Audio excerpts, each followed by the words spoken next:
नमस्कार मित्रहरू, म हुँ लालबहादुर तामाङ। तपाईँहरूलाई आज घरमै बसी ड्राइभिङ लाइसेन्सको फर्म कसरी भर्ने सिकाउन गइरहेको छु। सुरुमा reduce image size in KB search गर्नुहोस्। यो चाहिँ तपाईँलाई अहिले पछि फर्म भर्न चाहिन्छ, फोटो सानो गर्नलाई।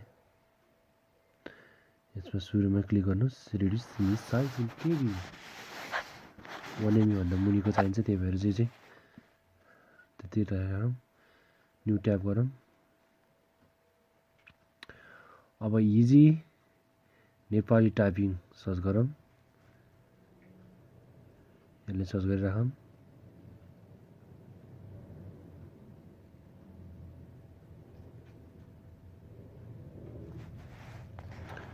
टाइपिङ नेपाली यसमा क्लिक गरौँ। अब न्यू ट्याब गरौँ फेरि। अब चाहिँ हामी गर्छौँ Nepal driving licence form search गरेर क्लिक गऱ्यौँ। अब तलतिर तानौँ थोरै आयो। हामी सवारी चालक अनुमति पत्र प्रणालीको लागि आवेदन, यसमा क्लिक गरौँ।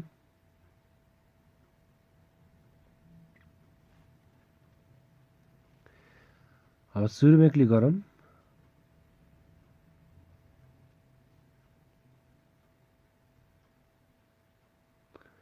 तपाईँको आफ्नो सिमको फोन नम्बर हाल्नुहोस्।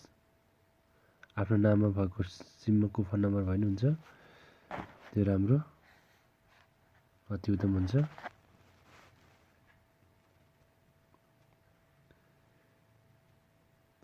अब यसमा मुनि माथि जे लेखेको छ त्यति भरिदिउँ। चित्रमा देखाएको जस्तै 3mmCA लेखेको छ, त्यही भरिदिउँ। नेक्स्ट गरिदिउँ। अब तपाईँको मोबाइलमा यहाँ पिन नम्बर आएको छ। मेरो मोबाइलमा पिन नम्बर आएको छ। अब तपाईँको पनि आउँछ होला, त्यो पिन नम्बर हालौँ।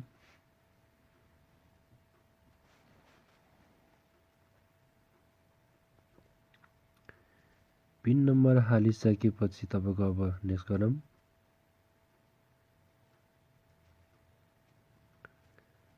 त होइन, मसँग नेपाली सवारी चालक अनुमति पत्र छैनमा क्लिक गरौँ सुरु नयाँ फर्मको लागि। तपाईँ कुन देशको नागरिक, यसमा क्लिक गरौँ। नेपालकै हो।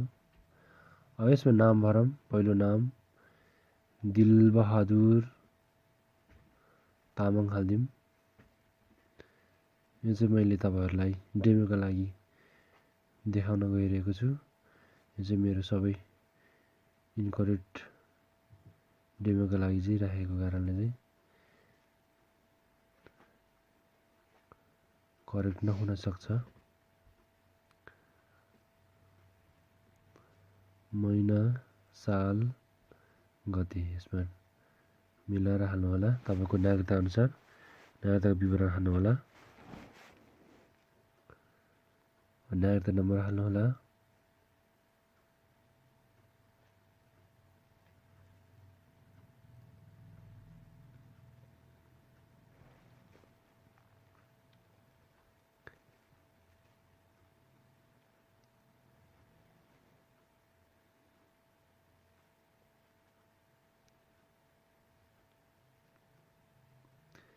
नागरिकता हालेपछि तपाईँको प्रदेशमा हो कि अञ्चलमा हो, तपाईँको नागरिकता अनुसार गर्नुहोला।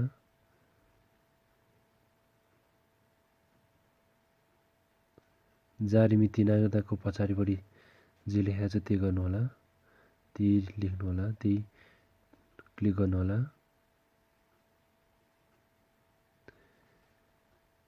रातो स्टार जहाँ जहाँ छ त्यो चाहिँ सबै भन्नुहोला। यदि रातो स्टार छैन भने त्यसमा चाहिँ छोडिदिँदा केही फरक पर्दैन, भरे पनि केही फरक पर्दैन है त। यतापट्टि इमेल छ, इमेल चाहिँ रातो स्टार छैन, त्यसमा चाहिँ नभर्दा हुन्छ। यसमा अब नेक्स्ट गर्छु। म चाहिँ इमेल हाल्दिनँ, नेक्स्ट गर्छु।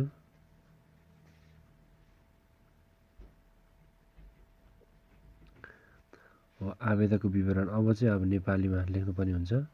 अघि हामीले typing in Nepali easy Nepali search गरेको हो। अब त्यसमा अब हामीलाई काम लाग्छ। अब त्यो क्लिक गरौँ। अब दिलबहादुर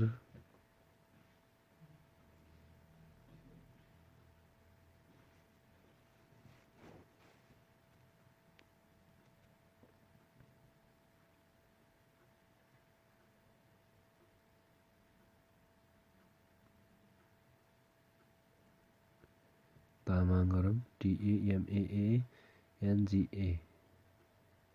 NGA गरौँ तामाङ आयो। अब यसलाई कपी गरौँ। त्यसपछि अहिलेको फर्म छ नि हो त्यसमा क्लिक गरेर कपी गरौँ पहिला। माथि हुन्छ नि सिरानमा हो त्यो। अब फर्ममा क्लिक गरौँ। उतापट्टिको चाहिँ हो यतापट्टि होइन यतापट्टिको त्यो चाहिँ हो। अब यहाँ पेस्ट गरिदिउँ झ्याम झ्याम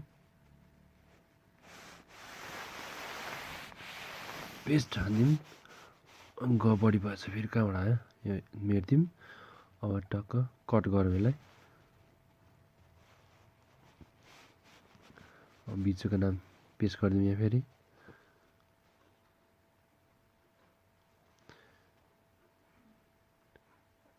लास्टको कडै गरिदिउँ। यसमा लास्टको नाम लेखिदिउँ।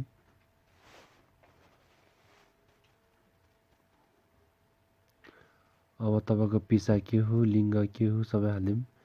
लिङ्ग मेल हालिदिउँ। रक्त समूह ओ पोजिटिभ हालिदिउँ। हुलिया चाहिँदैन रातो स्टार छैन यसमा नलेख्दा हुन्छ। यसमा पेसा चाहिँ चाहिन्छ बिजनेसम्यानै हालिदिउँ। शिक्षा कति छ तपाईँको त्यही हालिदिउँ। ग्रेजुएट गरिदिउँ। तालिम दिने संस्था रातो क्लिक छैन यसमा नगर्दा पनि हुन्छ।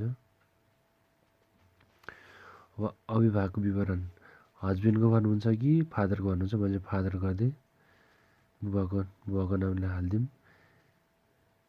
मान बहादुर तामाङ हालिदिउँ।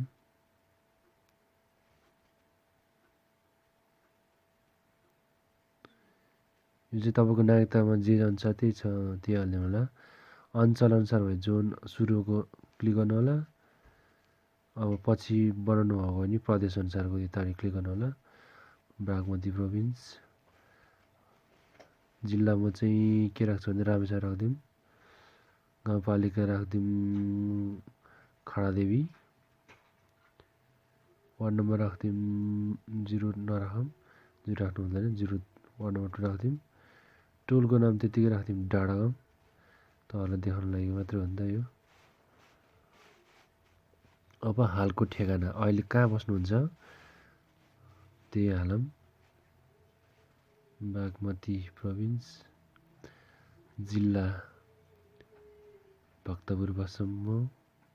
भक्तपुर हालिदिन्छु। भक्तपुर जिल्ला भक्तपुर गाउँपालिका नगरपालिका वार्ड नम्बर 5 बालकोट हालिदिउँ।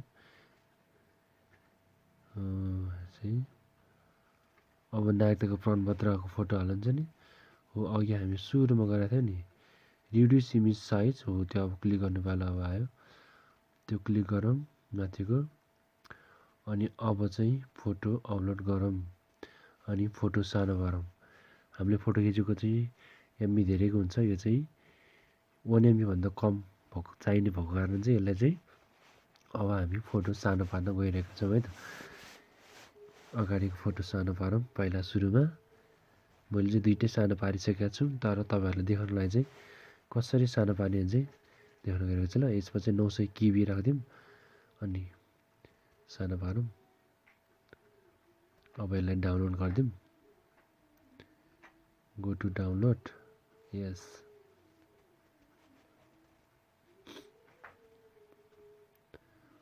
कुन चाहिँ फोल्डर राख्नुहुन्छ अहिले सजिलो हुने गरी राख्नु होला। मैले चाहिँ यसैमा राखिदिएँ। नाम छुट्टै राख्नु होला अहिले ल्याउनलाई छुट्टै मैले चाहिँ भइसकेको कारणले तपाईँले यसो गर्नु होला।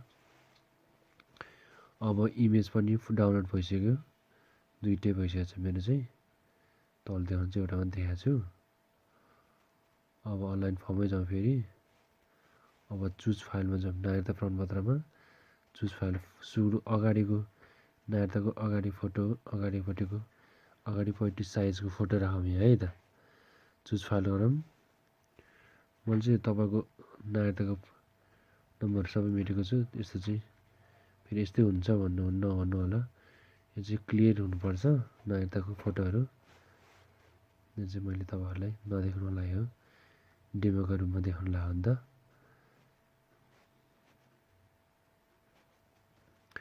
यो पनि भयो। अब नेक्स्ट गरौँ। आवेदकको पोर्टल के छ सबै मिलेको छ कि छैन मजाले हेर्नु। मिलेको छैन भने ब्याक गरेर फेरि मिलाउनु होला। अब यसपछि नेक्स्ट गरेपछि चाहिँ मिलाउन मिल्नेवाला छैन कि तपाईँले त्यही फर्म बुझाउने ठाउँमै गएर मिलाउनु पर्ने हुन्छ, त्यहाँ हुन्छ। यी बक्समा क्लिक गरौँ, नेक्स्ट गरौँ। अबदेखि चाहिँ सर्च गर्नु पाउने छैन तपाईँले। ओके गरौँ। अब एप्लिकेसन एप्लाई फर न्यू लाइसेन्समा क्लिक गरौँ।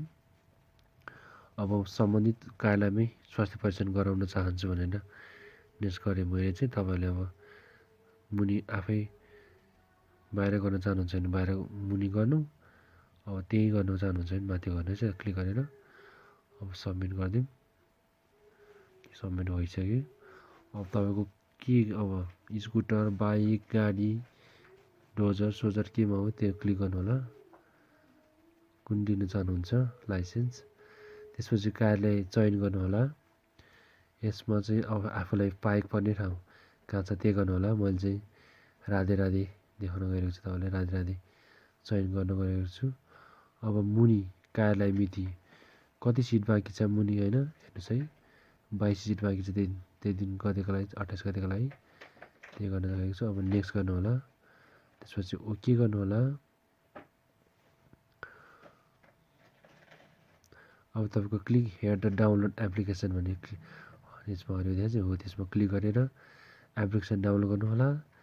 अनि त्यसपछि तपाईँको प्रिन्टर छ भने प्रिन्ट गर्नु होला, छैन भने मेन पेन ड्राइभ मोबाइलमा हालेर लगेर तपाईँको प्रिन्ट गरेर फर्म बुझाउन सक्नुहुनेछ है त। तपाईँले कुन मिति चयन गर्नुभएको छ त्यही मितिमा गएर चयन गर्न सक्नुहुनेछ यही फर्म लगेर। हस् त, धन्यवाद। Please thanks for watching.